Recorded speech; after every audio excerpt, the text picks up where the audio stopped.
안녕하세요. 레서 국어입니다. 오늘은 국어 심화 1 독서, 국어 독서 심화 1 환율을 다뤄보겠습니다.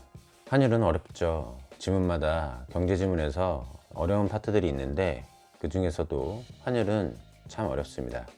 오늘 준비한 독서 지문은 그나마 환율의 원리적인 것들을 설명해 주는 글입니다.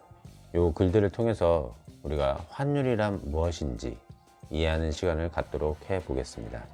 자, 한번 1단락부터 읽어 나가 보도록 하죠. 환율은 외국의 화폐, 즉 외환이라는 상품에 붙여진 가격을 뜻한다. 자, 화폐, 외국의 화폐를 외환이라고 부른답니다. 외국의 화폐, 외환이죠.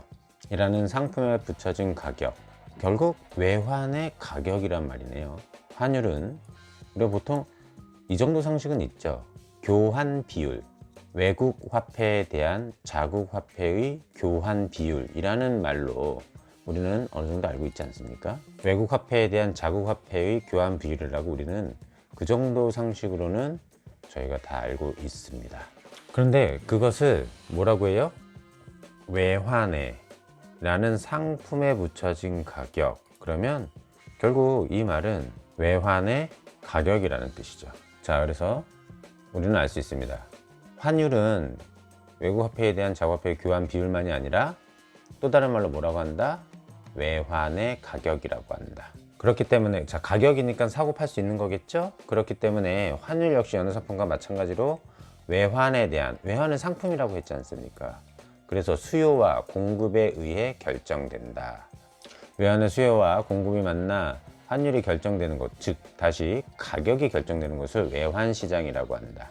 외국으로부터 상품을 수입하거나 주식이나 채권과 같은 자산을 획득하기 위해서는 그 나라 화폐로 대가를 지불해야 한다. 따라서 우리나라 사람이 외국으로부터 상품이나 자산을 사들이려 할 땐 외환에 대한 수요가 발생하게 된다.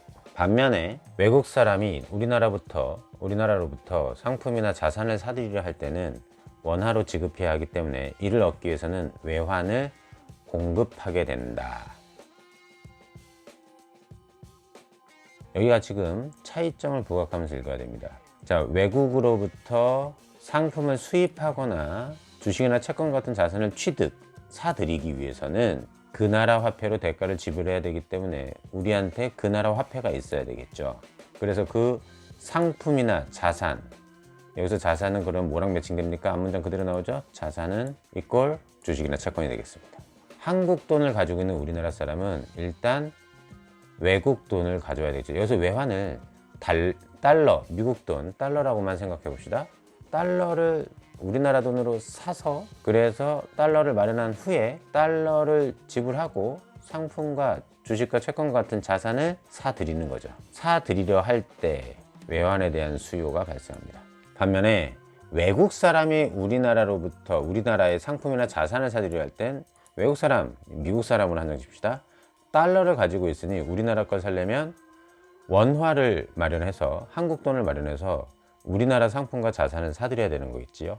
그러니 외국 사람은 이 외환시장으로 들어와서 달러를 외환시장에 주고 마켓에서 한국 돈을 사가게 되겠습니다. 외국 사람이 사들이려 할 때는 우리나라 것을 사들이려 할 땐 외환을 공급하게 되는 거죠. 외환은 누가 공급합니까? 예, 외국 사람이 여기에서 우리나라 물건을 살 때 공급하게 된다는 겁니다. 외환에 대한 이와 같이 내용 정리해 줍니다. 외환에 대한 수요와 공급은 나라와 나라 사이에 상품이나 자산이 거래되는 것과 밀접한 관련을 갖고 있다.